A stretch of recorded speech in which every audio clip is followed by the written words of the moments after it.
చెప్పండి. ఇది మంగళగిరి నరసింహ ఆనకాల స్వామి గుడి. ఈ గుడిలో మనం ఏది అనుకుంటే అది జరుగుతుంది. లక్ష్మీ నరసింహ స్వామి శివకేశవుల మధ్య అనమాట. అటు శివుడు ఉంటాడు, ఇటు లక్ష్మీ నరసింహ స్వామి ఉంటాడు, ఆ పైన పానకాల రాయుడు ఉంటాడు, ఆ పైన గంగాలయ స్వామి ఉంటాడు. మంగళగిరికి మంగళాద్రి అని పేరు. ఈ మంగళాద్రిలో స్వామి మనకి ధర్మరాజు ప్రతిష్ఠించిన శివాలయము, ఈ రాజుగారు ప్రతిష్ఠించిన ఇది, ఇవన్నీ కలిపి మన మంగళగిరికి మెయిన్ అనమాట. ఇక్కడికి ఎంతోమంది టూరిస్టులు వస్తారు, అందరూ వస్తారు.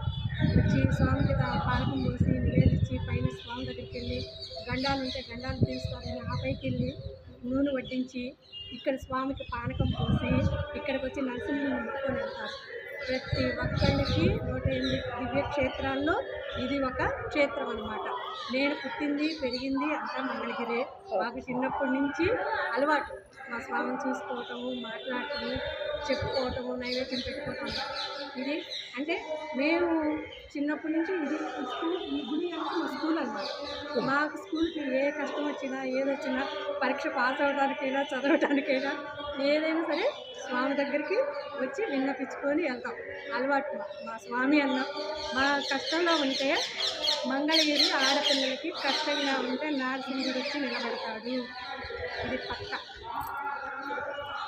సంతోషం.